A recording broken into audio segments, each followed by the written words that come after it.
siz mahsulotingiz zo'r bo'lgani bilan uni ommaga olib chiqmasangiz, uni reklama qilmasangiz, tanitmasangiz, uni ustida ishlamasangiz, uni hech kim bilmaydi. Yomon bir yangilik bo'lsa, tez tarqaladi. Yaxshi yangilik bo'lsa, yaxshi mahsulot haqida yangilik bo'lsa, odamlar baribir tortinadi-da gapirishga. Hozirgi kunda o'sha marketing instrumentlaridan eng samaralilari qaysi?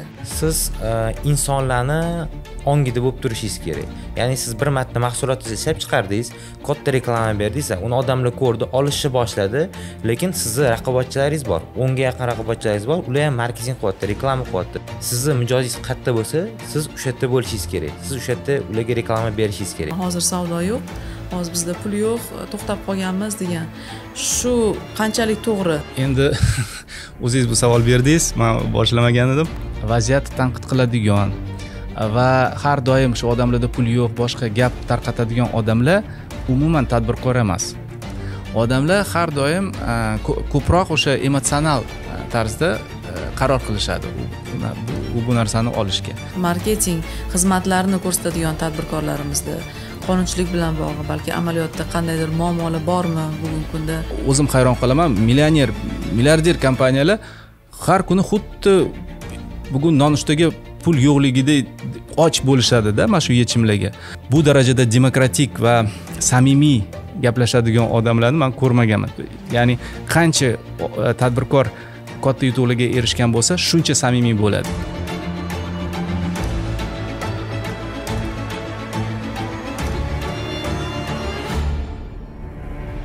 Assalomu alaykum azizlar. Biz yana siz bilanmiz. Bugun bir muhim mavzu. Tadbirkorlikda strategiyani ishlab chiqishda e'tibor berish kerak bo'lgan juda bir asosiy mavzulardan biri marketing haqida suhbatlashamiz. Bilamiz, tadbirkorlikda iqtisodiyot, moliya, biznes boshqaruvi kabi yo'nalishlar bilan bir qatorda marketing, ya'ni ishlab chiqarilgan mahsulot va xizmatlarni sotish ham juda ham muhim. Chunki keling tan olaylik, agar sizni ishlab chiqarayotgan mahsulotingizga talab bo'lmasa, sotilmasa, barcha qilingan harakatlar samarasiz bo'ladi. Shuning uchun aynan shu mavzuni tanladik va eng yetuk, o'zining sohasida katta tajribaga ega bo'lgan ekspertlarni bugun suhbatga chaqirganmiz. Bugungi mehmonlarimiz Marketologlar assotsiatsiyasi rahbari Diyor aka Mirzaahmedov hamda yosh marketologimiz Shohruh aka. Bugun ularning fikrlarini eshitamiz. O'ylaymanki, hamma tadbirkorlarimizga juda ham foydali, qiziqarli suhbat bo'ladi. Shuning uchun yaqinroq kelishingizni va yaqin daqiqalarda biz bilan bo'lishni sizga tavsiya qilamiz. Suhbatni boshlaymiz. Diyor aka, assalomu alaykum. Shohruh aka, assalomu alaykum. Xush kelibsizlar. Diyor aka, keling birinchi suhbatimizni ozgina kirish qismidan boshlaymiz. Umuman assotsiatsiya faoliyati to'g'risida ozgina aytib bersangiz, bugungi kunda Marketologlar assotsiatsiyasi nima bilan shug'ullanyapti, qanday faoliyat, tadbirkorlarimiz nima masalalarda assotsiatsiyaga murojaat qilib, o'sha marketing yo'nalishida yordam olishlari mumkin, tajriba almashishlari mumkin. Avvalambor rahmat taklif qilganingiz uchun, chunki rostdan ham hozir tadbirkorlarga marketing masalasi juda ham dolzarb turibdi.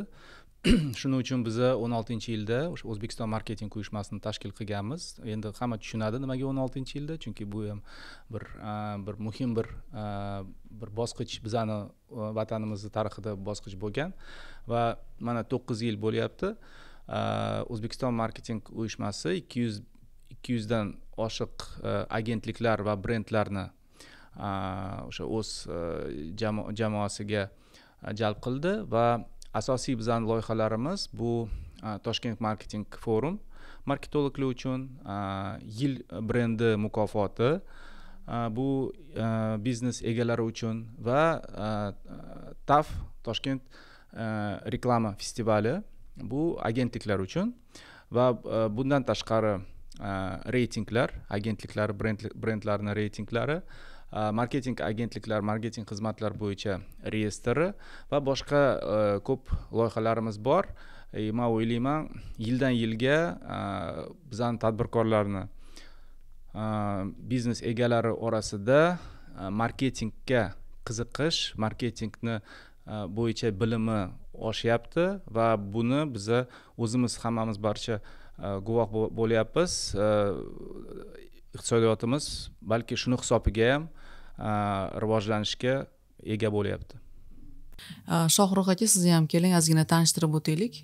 O'zingiz haqingizda ozgina aytib bersangiz va marketing o'zi nima, sodda tilda aytganda, uni boshqa instrumentlardan, boshqa yo'nalishlardan farqi nimada va reklama bilan marketingni farqi nimada? Shu bo'yicha bir fikrlaringizni eshitsak. Avvalambor chaqirganing uchun, mehmon sifatida chaqirganing uchun kattakon rahmat deb qolaman. Hop, o'zim to'g'rini qisqacha aytib o'taman. Men 6 yildan oshiq marketing sferasidaman. Shu kungacha Buka proyektlarida, o'quv markazlaridan oladigan bo'lsak, bizda Marsayt, Cambridge o'quv markazlari va ko'plab chet el va O'zbekiston proyektlarida ishlab kelganman. Hozir ham ishlab kelyapman va o'zimning agentsiyamni ochganman уже.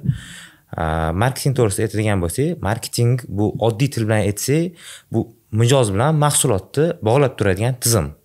Ya'ni bu ko'pchilik oddiy reklamani marketing deb o'ylaydi, lekin buni farqlanishi katta. Ya'ni marketing bu ichida biz mahsulotni qanaqa qadoqlashimiz, uni qanaqa ko'rinishi, uni biz kimga qanaqa sotishimiz, qanaqa gapirishimiz, mana shu hammasi marketing, to есть bu strategiya.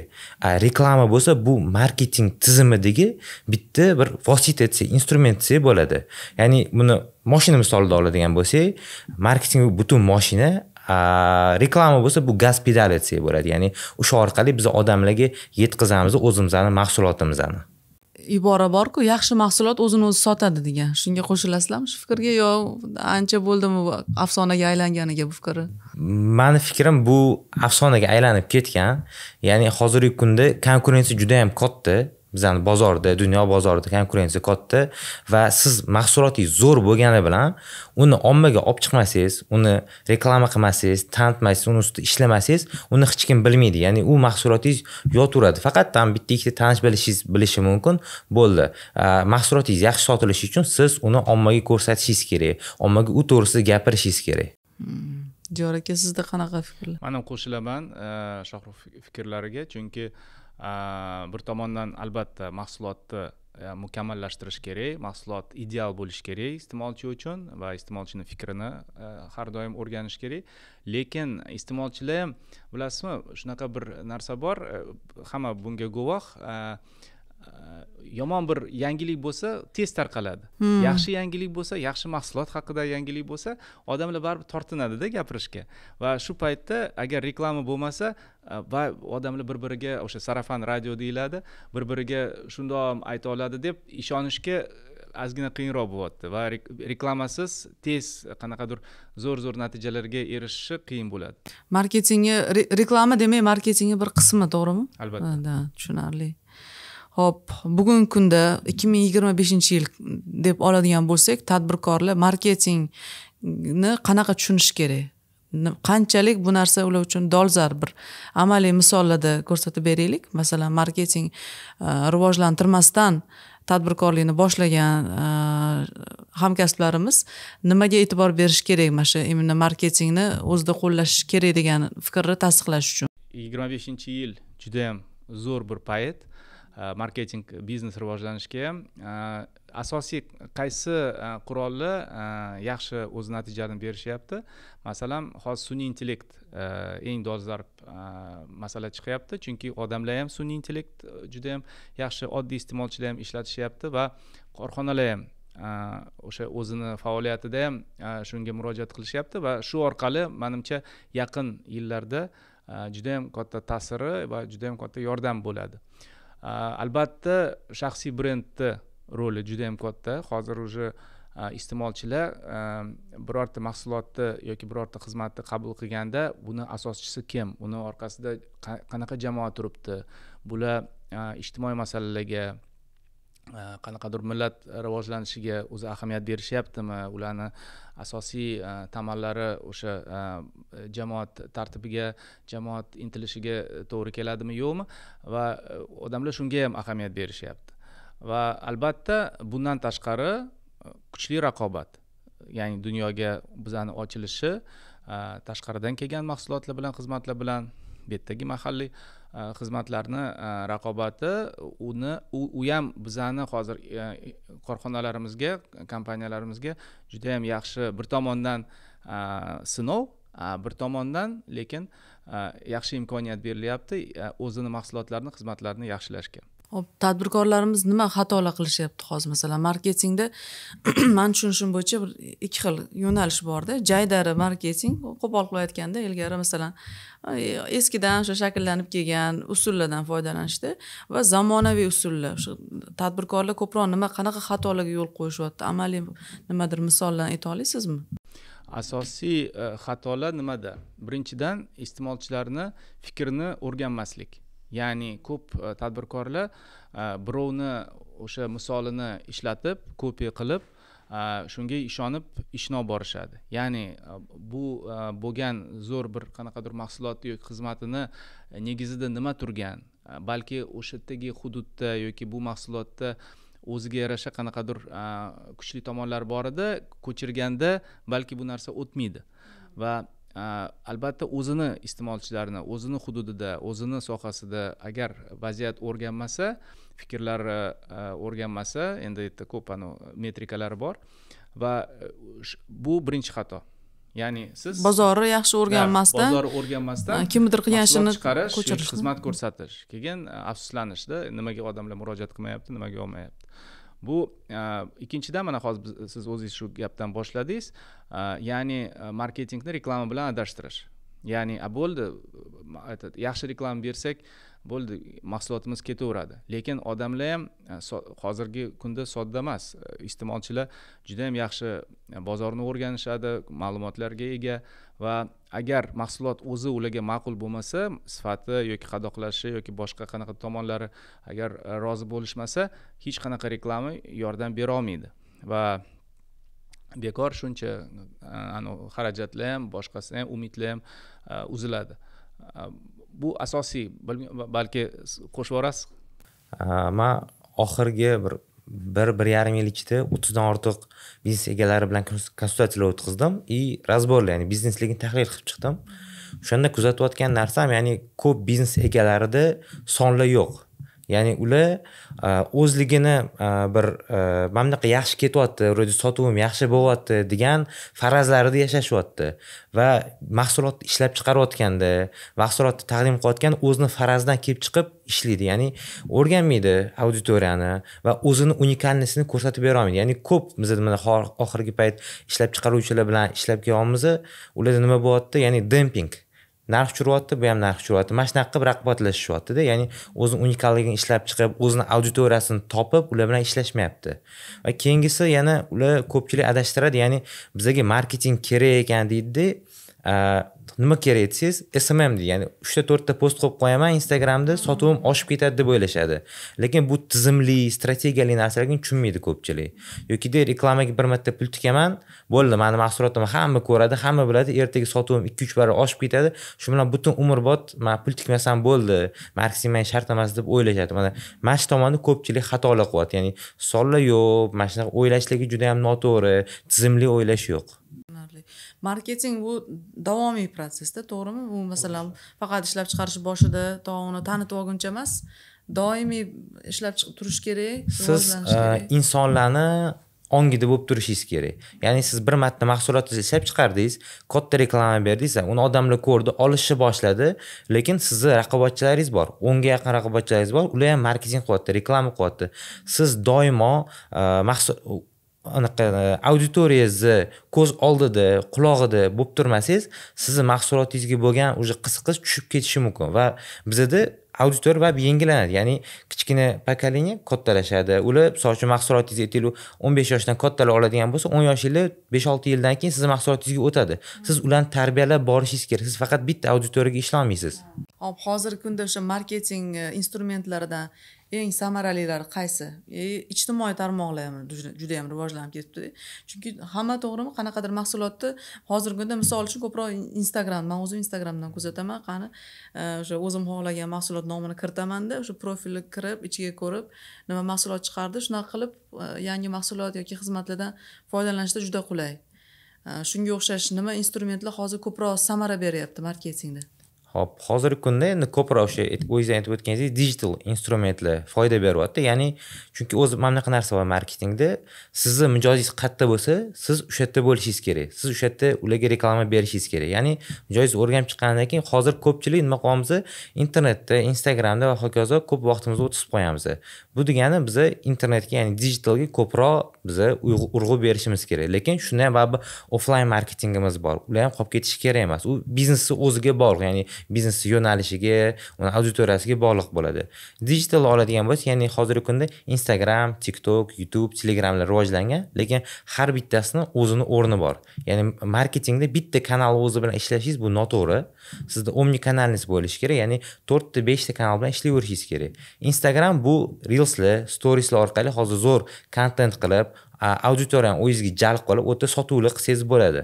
TikTokka oladigan bo'lsak, o'tdan virusni kontentlar, kichkinaroq, o'ta auditoriya ham sal boshqacharoq virusni kontentlar uchun qilsangiz bo'ladi. Telegramni oladigan bo'lsak, Telegramda siz konversiya, ya'ni sotuvlaringiz yaxshiroq bo'ladi. O'tda auditoriyani siz qizdirishingiz mumkin. Va YouTube'da o'tda sizga bo'lib sodiq bo'lgan auditoriya, ya'ni chunki ular sizga vaqtini beradi. Instagramda 1 minut vaqtini sizga ajratsa, YouTube'da sizga yarim soat, 1 soat vaqtini ajratadi, eng qimmatbaho narsasini. Chunki har bittasidan to'g'ri foydalanishni bilish kerak, etaplari bor o'zini. Diyor aka, mana siz tadbirkor hamsizda, nafaqat assotsiatsiya rahbari, o'zingizni bir jonli misollaringizdan aytib bering. Masalan, balki o'sha poligrafiya yo'nalishida tadbirkorlik qilasiz. Qanaqa bo'lgan shu muammolar yoki masalalarni marketingga qanaqa qilib yo'lga qo'ygansiz o'zingiz tashkilotingizda? Mani tashkilotim B2B yo'nalishida ishlaydi, ya'ni biza boshqa bizneslarga yordam beryapmiz. Oddiy iste'molchilarga emas, o'zlari ham biznes yuritadigan odamlarga. Yerda o'zini nozik tomonlari bor, chunki biznes egalari oddiy maqsadlarni qo'ymasdan yana ko'p yillik bir rivojlanadigan bir maqsadlar qo'yishadi. Va shuni asosida biz ko'p o'rganamiz, ko'p tadqiqot qilamiz bu yo'nalishda. Asosiy B2B da, mana shu biznesga yordam beradigan yo'nalishida nima yordam beryapti? Bu doimiy munosabat klientlar bilan, mijozlar bilan doimiy munosabat, ya'ni yangi mijozlarga nisbatan doimiy munosabatlar ko'proq daromad keltiradi. Bizda ko'p fikrlar bo'ladi. Eski klientlar jonga tegdi, ular talablari ko'p, bizdan nimagadir pastdan tanqid qilishadi, boshqa. Davay yangilarni yiqqin reklama qilinglar, yangi klientlar kelsin. Lekin bu dunyo tadqiqotlar bo'yicha ham, o'zimizda ham tadqiqot qildik. Bizda masalan yangi mijoz eski mijozga nisbatan 4 barobar kamroq daromad keltiradi. Ya'ni doimiy munosabatlar bu 4 barobar foydaliroq munosabatlar biznes orqali. Hozirgi juda ham shiddatli zamon. Tez hamma narsa o'zgaradi va agar har oy, har mavsumda agar qaytadan bozorini, mijozlarning fikrini, o'z mahsulotlaringizni o'rganib chiqmasangiz, qolib ketasiz. Va keyin ko'pchilik qanaqa deydi? Voy, bozor o'zgardi. Hozir agar ahamiyat bersangiz, hozirgi paytimizda, voy, bozor hozir orqaga ketdi, odamlarda pul yo'q, boshqa vahimaga tushishadi. Lekin buni kim gapiradi? O'sha o'zini sohasini, o'zini mijozlarini, o'zini mahsulotini o'rganib o'tirmagan odamlar.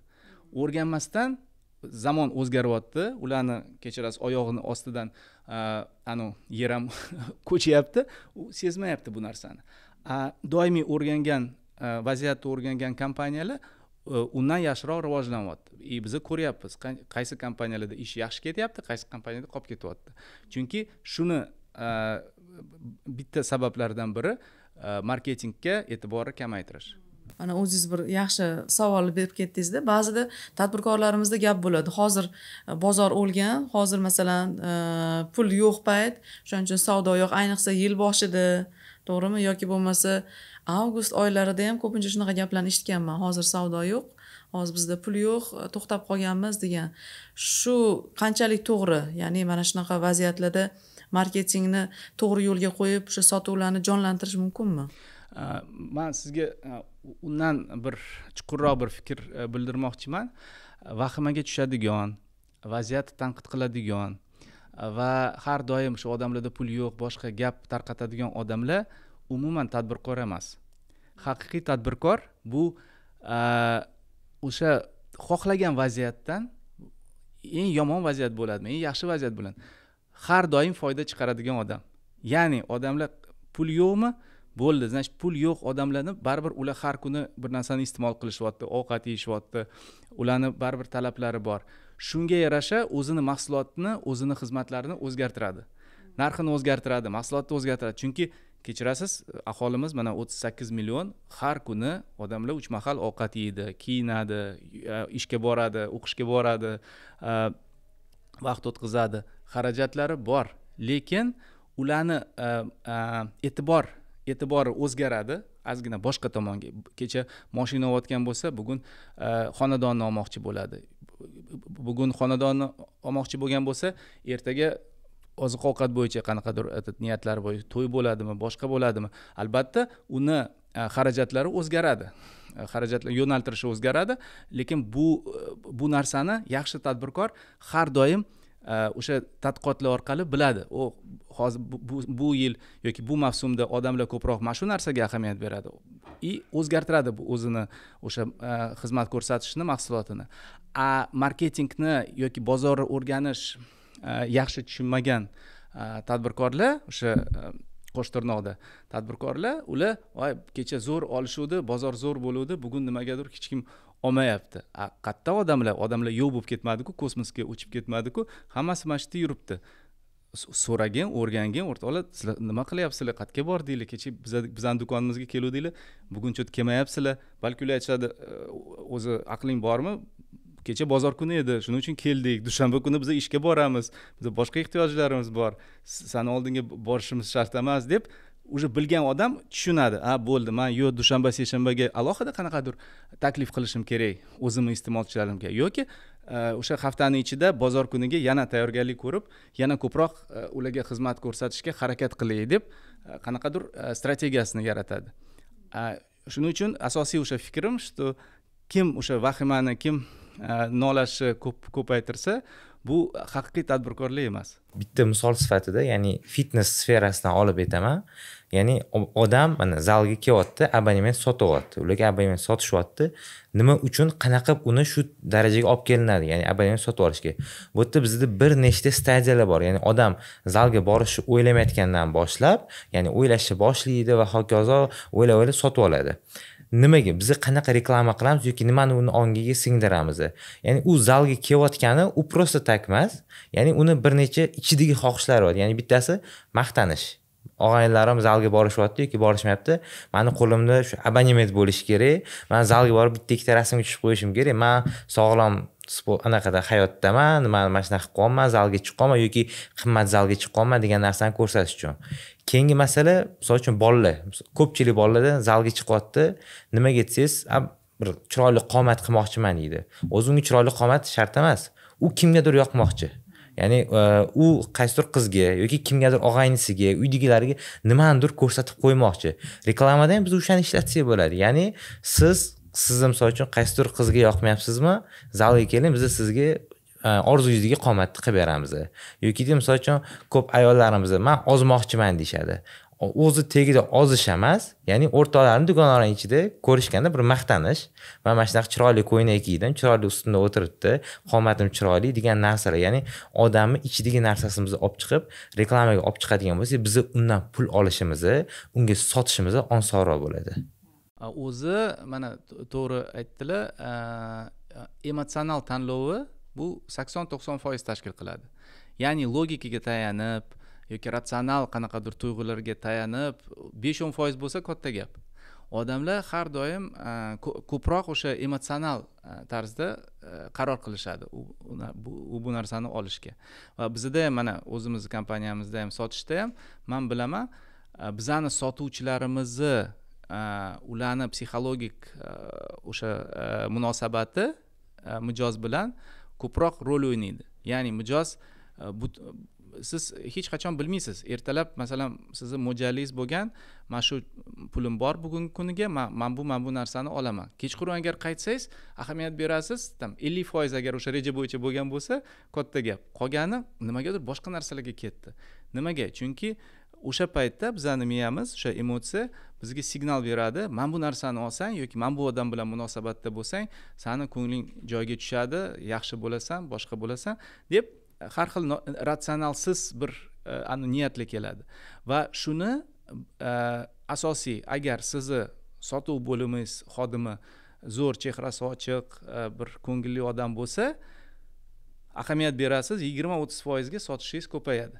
Yoki masalan sizni choyxonangizda ofitsiantingiz zo'r bir yoqimli bir odam bo'lsa, o'sha choyxonadagi sotuvlar oshingiz shirinmi, oshingiz uncha yaxshi emasmi, lekin anu bola bilan yoki anu ayolni xizmatlari juda ham yoqadi bizga deb odamlar keladi. Va mana shunaqa emotsional nuqtalar juda ham ko'p. Ularni bemalol tashkil qilsa bo'ladi. O'sha bu ham bir strategiya va odamlardan keyin agar so'rasangiz, nimaga san'atga bording, nimaga qilding? Bilmayman, lekin menga yoqdi degan fikrda odamlar yurishadi va shunga tayanadigan mana o'sha yana o'sha Apple'mi, Tesla'mi katta kompaniyalarga ahamiyat bersangiz, nimaga odamlar 2 barobar, 3 barobar ko'proq pul xarajat qilishadi.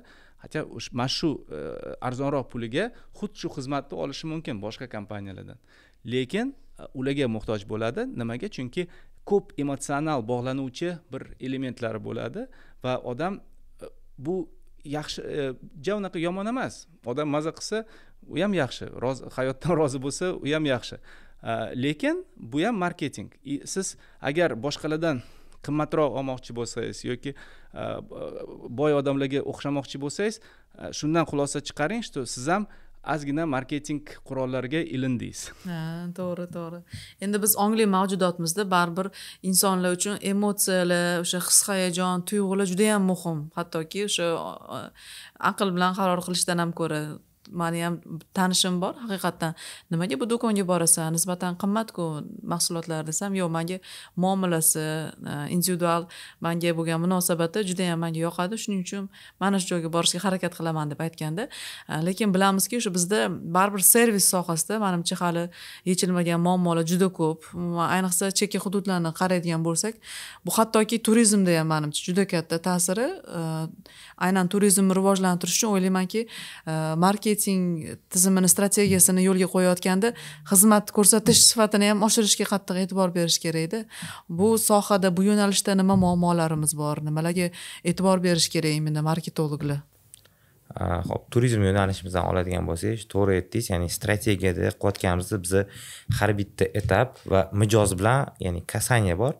Mijoz bilan qanaqa muloqot qilishimizni, unga qanaqa xizmat ko'rsatishimizni, nima deyishimizni, nima qilishimizni biz yozib chiqishimiz kerak plan sifatida har doim.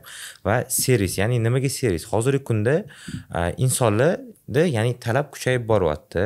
Ya'ni chunki bizda ya'ni ijtimoiy tarmoqlar hamma ko'ryapti, chet elda ko'ryapti va hokazo, ya'ni o'zimizda ham shu talablar endi kuchayib boryapti. Xohlashadi, ya'ni inson xohlaydi unga yarasha yaxshi munosabatda bo'lishligini, unga chiroyli bir gapirishligini, unga individual yondashishligini.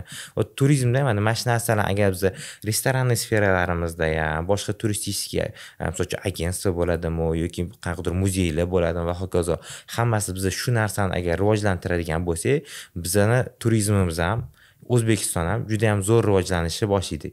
O'sha joylarni cheki ham ko'tarilishi boshlaydi. Chunki mijozlar o'sha yoqqa borishni xohlaydi. Nima uchun? Ya'ni u yerda ularni chiroyli kulib kutib olishadi, chiroyli obsluga qilishadi, chiroyli gaplar gapirishadi ularga. Va holanki siz bitta joyga borsangiz, sizga u yerda sal qo'polroq munosabatda bo'lishsa yoki sizga vaqt ajratishmasa, siz u yoqqa keyingi safar bormaysiz, borgingiz kelmaydi. Qimmatroq bo'lsa ham boshqa yoqqa bora qolay deysiz. Xuddi shunaqa любой biznesda bu ishlaydi bu narsa. Yuqorida mana brendlar to'g'risida gapirdik, Diyor aka. Milliy brendlar to'g'risida yaqinda biz mana Jahon savdo tashkilotiga kirish arafasida turibmiz. Jadal suratlar bilan bu jarayonlar ketyapti. Jahon savdo tashkilotiga qo'shilish marketing sohasiga qanaqa prognozlarni olib kelyapti? Qanaqa o'zgarishlar bo'ladi? Nimalar kutilyapti? Nimadir xavflar bormi yoki nimalarga biz tayyor turishimiz kerak? Chunki baribir Jahon savdo tashkiloti degani butun dunyoni tovarlari, mahsulot ularda ancha tajriba bor, marketing bo'yicha ham kerak bo'lsa 50 yil, 100 yillik hattoki tajribali kompaniyalar shiddat bilan kirishni boshlaydi. Men o'ylayman, bu dunyo bilan bir bizani munosabatimiz chuqurlashishi hozirda ham juda ham katta. Masalan, mana yaqinda Temu degan Xitoy kompaniya bilan munosabat haqida ko'p muhokamalar bo'ldi. Mana shu xalqaro biznes bilan munosabatimiz. Ya'ni ular arzonroq o'zini takliflarini berishgan bizani kompaniyalarga nisbatan va endi imkoniyat boricha odamlar ham bu bilan foydalanishni boshladi. Davlat tomonidan ham bunga yondashuv ham ma'lum bo'ldi. Bunga o'xshagan yana ko'p endi hujum demoqchiman, lekin bu hujum emas, ko'p mana shunaqa hamkorliklar bo'ladi. Ya'ni boshqa brendlar kiradi, o'zini takliflarini berishadi, zo'r ishlab chiqilgan uslublari, zo'r ishlab chiqilgan servislar, mahsulotlari, mana shu mahsulotlar kiradi bu yerga, hozir ham bor. Va yana bitta narsa, biz ko'p bu narsaga ahamiyat bermayapmiz. Yangilik axborot bo'yicha ham biz bemalol o'sha dunyodagi ma'lumotlarga egamiz. O'sha TikTok orqalimi, Facebook orqalimi, Instagram orqalimi biz butun dunyoda kelayotgan yangiliklarga, reklamalarga ochiqmiz va biz ko'ryapmiz dunyoda nima bo'lyapti. Bu faqat qanaqadir bitta shluz ochib hozir hamma narsa kirib ketadi. Yo'q, hozir ham o'sha penetratsiya bor va biz shunga guvohmiz, imkoniyatimiz bor. Lekin agar bizning tadbirkorlarimizga, ishlab chiqaruvchilarga agar qarasak, ularning asosiy menimcha masalasi o'z sifatini, o'z xizmatlarini mana shu rivojlantirish. Yangi bu dunyodagi talablarga darajada rivojlantirish. Ya'ni kecha masalan yoki bugun o'sha qaysidir chegaradagi imkoniyatlarga nisbatan agar chegaralar ochilsa, o'sha soliq va o'sha bojxona to'lovlari agar chet ellik kompaniyalarga kamaysa, bizani kompaniyalarimiz nima ularga bizani iste'molchilarga nima taklif qilishadi? Mayli bizani iste'molchilar bu jarayonlarni imkoniyati chet ellik iste'molchilarga xizmat ko'rsatish. Ya'ni mana Tojikiston, Qirg'iziston, Qozog'iston, Turkmaniston bor yonimizdagi qancha bizani kompaniyalarimiz hozir o'sha davlatlarga xizmat ko'rsatishyapti, sotishyapti. Lekin bilamiz, u kompaniyalar ham dunyoga ochiq. Lekin bizani kompaniyalarimiz bemalol raqobatdosh bo'lib sotishyapti. Ya'ni vaziyat unaqa qo'rqinchli emas. Bizani kompaniyalarimiz ko'p kompaniyalardan o'rgansa bo'ladi, qanaqa qilib chet elga o'z mahsulotini, o'z xizmatlarini sotish. Va men o'ylayman, bu faqat o'sha mana shu haqiqiy tadbirkorlar, haqiqiy o'sha marketingga ahamiyat beradigan kompaniyalarni o'sha siyosati, menimcha mana shu siz aytgan hozir shubhalarni menimcha bemalol yo'q qilishadi. Demak, biz hozir o'zida raqobat muhitidamiz. Faqatgina faoliyatni yanada rivojlantirib, sifatni kuchaytirish borasida o'ylashimiz kerak. Albatta, va yaxshi zo'r misollar bor. Mana masalan biz bilamiz, bizning eng ilg'or kompaniyalar borda, Ermak, Akfa, mana Korzinka zamonaviy xizmat ko'rsatadi.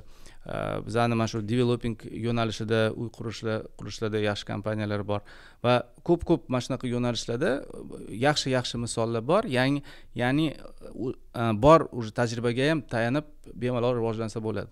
Biz raqobat muhitida faoliyat olib boryapmizmi, dunyo bozoriga chiqyapmizmi, milliy brendlarni rivojlantirish juda muhim. Shunchaki mahsulotni ishlab chiqarish emas, yuqorida o'zingiz aytganingizdek, uni brend darajasiga, taniqli darajasiga olib chiqish. 8-chi o'sha Brand Awards International xalqaro o'sha yil brendi mukofotini o'tkazganmiz. 86 ta bizani milliy mahalliy brendlar qatnashgan va ularni bitta hammasini o'sha eng ilg'or brendlarni, o'sha eng katta mukofotlarni olgan brendlarni xususiyati, ular hozirgi kunda mana shu marketingga e'tibor berib, zamonaviy ham barcha uslublarni ishlatib va katta yutuqlarga erishyapti va mana shu brendlarga, mana shu kompaniyalarga ularning tajribasini o'rgangan holda bemalol boshqa brendlar ham o'rganishi mumkin. Ya'ni misollar bor. Mana shu yerda O'zbekistonda ko'p bizning hududlarda zo'r o'sha kompaniyalar bor va ularning asosiy xususiyati, ular o'zini mahsulotini, o'zini xizmatini ustida ishlashi hech tinmaydi. Qanaqa yutuqlarga erishmagan bo'lsa ham, baribir har kuni o'sha biznes egalari, brendlarning egalari har kuni bitta masala, nima yana yaxshilashimiz mumkin, nima yana qulaylashtirishimiz mumkin mijozlarimiz uchun deb har kuni savol beraman.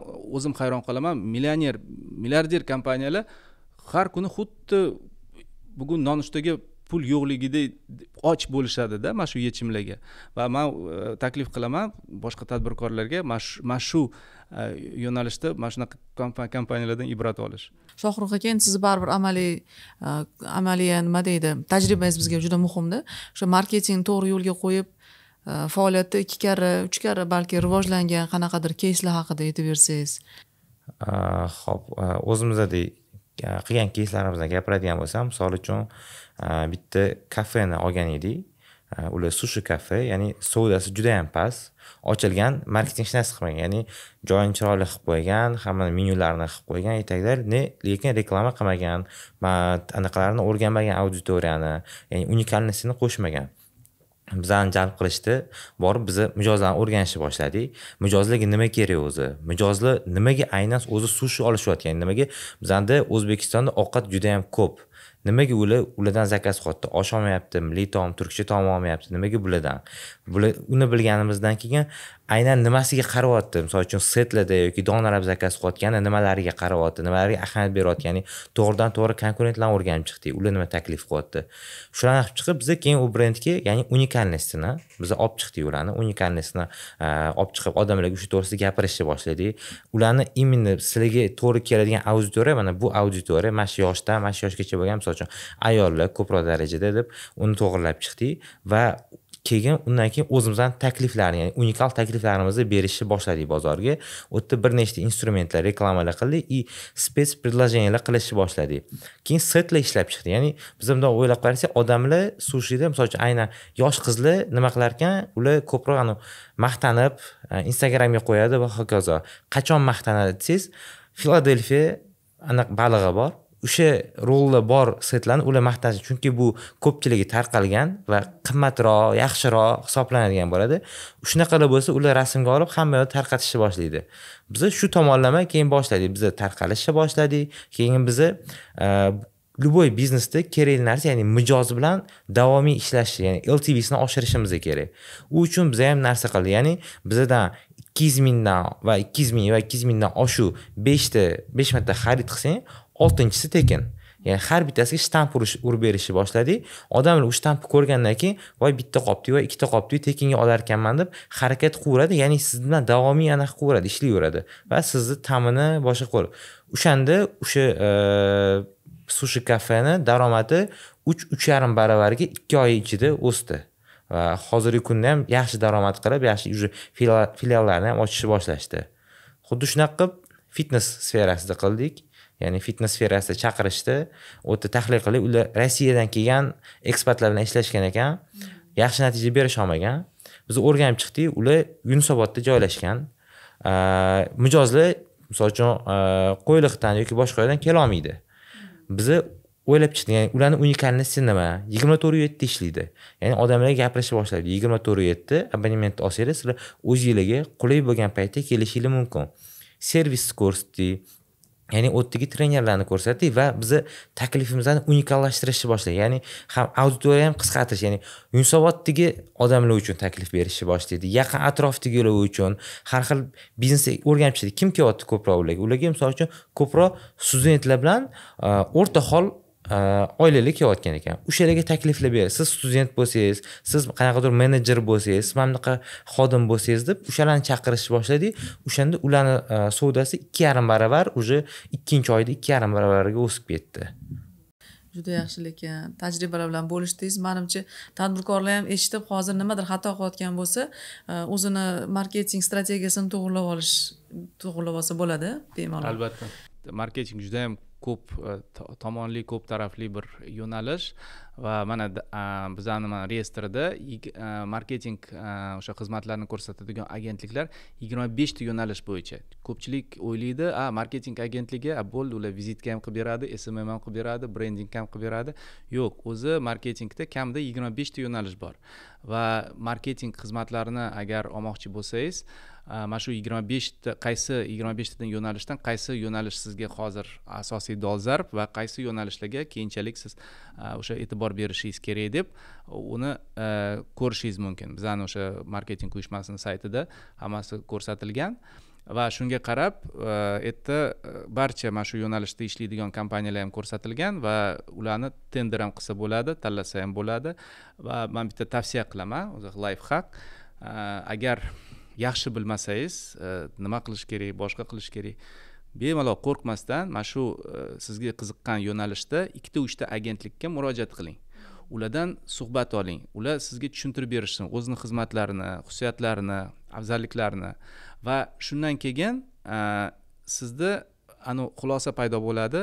Bu yo'nalishda menga qanaqa qilib bu yordam berishi mumkin. Qo'rqmasdan hamma maslahat berishga, yordam berishga hamma agentliklar tayyor. Va ularning fikrini olgan holda siz ham kichkina marketolog bo'lib ketasiz va farqiga borasizda, qaysi xizmatlar sizga yaxshiroq bo'ladi. Birinchidan intilish kerak, qiziqish kerak va qo'rqmasdan o'sha barcha o'sha marketing agentlariga, marketologlarga murojaat qilish kerak va so'rash kerak.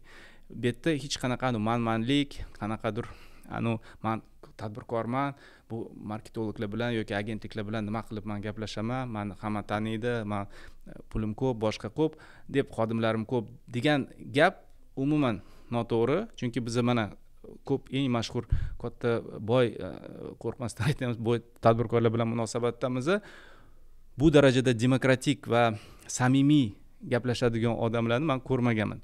Ya'ni qancha tadbirkor katta yutuqlarga erishgan bo'lsa, shuncha samimiy bo'ladi. Va kamtar bo'ladi, samimiy munosabat tarafdori bo'ladi. Shuning uchun qancha shu kamtarroq bo'lsangiz, qancha samimiy bir munosabatingiz bo'lsa, mijozlar bilan, o'sha marketing xodimlar bilan, marketing agentliklar bilan, shuncha meni fikrim ishingiz yurishadi. Endi bizni bilasiz, biznes ombudsman tadbirkorlarning huquqlarini himoya qilish bilan shug'ullanadi. Shu yo'nalishdan kelib chiqib bir savol bermoqchiman. Marketing xizmatlarini ko'rsatadigan tadbirkorlarimizda qonunchilik bilan bog'liq, balki amaliyotda qandaydir muammolar bormi bugungi kunda? Nima bir qanaqadir muammoli yoki og'riqli masalalar bor, biz ko'proq ahamiyat berishimiz kerakdir balki. Endi o'zingiz bu savol berdingiz, men boshlamagan edim. Asosiy qanaqa muammolar? Ya'ni mana endi hozir ko'proq digitalga ahamiyat berilyapti. Digitalda bitta muammo bor. Hozir qonunchilikda o'zgarish kiritishdi. Ya'ni hisobotlar, reklama, media yo'nalishida hisobotlar oyni o'rtasida olinyapti. Ammo lekin hamma hisob-kitoblar oyning oxirida bo'ladi. Biz hozir o'zimizni o'sha assotsiatsiya nomidan 50 ta kompaniyadan oshiq murojaat bizga qilishgan. Biz murojaat qilganmiz va Vazirlar Mahkamasiga, tegishli tashkilotlarga, soliq qo'mitasiga, lekin hali javob olinmadi. Bu bitta bir jiddiy masala. Chunki digital yo'nalishda o'sha hisobot berish, aytayapman-ku, 50 tadan oshiq eng katta kompaniya hozir ozgina zarar ko'rishyapti shu orqali. Ikkinchi, tashqi reklamani, o'sha nazorati tashqi reklamani ro'yxatga o'tkazishi. Afsuski, mana qancha bir necha yil o'tyapti, hali ham tartib yo'q. Hali ham biz ko'ryapmiz, noqonuniy tashqi reklamalar olib tashlalyapti. Qonuniy reklamalar qaysi? Shunaqa bir misollar bor. Yangi tartib bo'yicha olingan pasportlar ega bo'lgan reklamalar yangi qanaqadir tadbirlar bilan olib tashlalyapti. Yo, nima bo'pti? Hozir shunaqa topshiriq keldi, olib tashlash kerak. Pasport oluvdim-ku, yo'q, olib tashlash kerak. Ya'ni mana shunaqa yo'nalishlarda agar biz bevosita bir qanaqadir munosabatda bu ishlarni olib borsak, ko'p tadbirkorlarga va o'sha menimcha yaxshi yordam bo'lar edi. Suhbatimiz ham yakuniga yetib boryapti. So'nggi fikrlar bilan bo'lishamiz. Shohruh aka, tadbirkorlarimizga qanaqa fikrlar, qanaqa maslahatlar bergan bo'lar edingiz? Sonlar bilan ishlashsin va ya'ni oldinga qarab, ya'ni hozir shaxsiy brend rivojlanyapti, rivojlantirish kerak. Sonlarni, ya'ni ko'p bizneslar o'zi nech pul daromad qilyapti, foydaga ishlayaptimi, zararga ishlayotgan bilmaydiganlar bor. Ya'ni shunaqalarni ko'rib chiqdik, kelyapti, hisob-kitobni qilsangiz, u zararga ham kirib ketyapti. Bir xillari bor, zarardaman deb kelyapti, lekin ular bilmaydi bitta mijoz ularga qancha pul olib kelayotganini. Mana shu tomonlarni ham. Aniq hisob-kitoblar yo'q demoqchisiz. Aniq hisob-kitob ko'p bizneslarda hozirgi kunda yo'q ekan. Ko'pchilik bo'lyapti, oddiy CRM tizimlari boshqalari yo'q. Oddiy o'zimizdan Excelda, boshqada qora daftarda yozib anaqa qilishyapti-da, lekin pul ko'chada qanchasi yuribdi, nima qilyapti, ularni bilishmaydi biznes egalari. Diyor aka, sizda qanaqa fikrlar, yakuniy fikrlar? man bitta endi ko'p biz hozir mana tanqidiy va shubhali bir masalalarni ko'rib chiqdik suhbatimizni ichida, lekin man oxirida baribir aytmoqchiman, hozirgi O'zbekistondagi vaziyat, imkoniyat tadbirkorlik uchun juda ham yaxshi. Chunki man ko'p boshqa davlatlarning vaziyatlarini bilaman.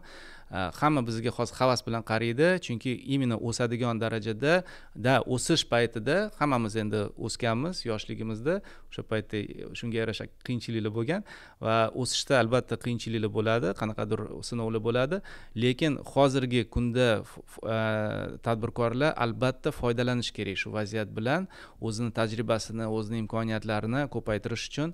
Va men o'ylayman, mana shu dasturimizni ko'rayotgan tadbirkorlar albatta shu bizani zo'r, shu go'zal vatanimizni hozirgi imkoniyati bilan albatta foydalanishadi.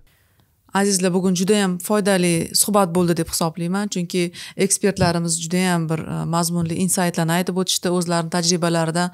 Buni diqqat bilan kuzatgan tadbirkorlarimiz hattoki qaysidir misollarni o'zini faoliyatini yana ham rivojlantirishda bemalol foydalanishlari mumkin. Diyor aka aytganlaridek, bilim olishdan, muloqot qilishdan, yangi tajribalarni o'rganishdan hech qachon charchamang. Biz ham sizni faoliyatingizni doim rag'batlantirishga, kerak bo'lsa qonuniy ko'mak berishga, himoya qilishga doimo tayyormiz.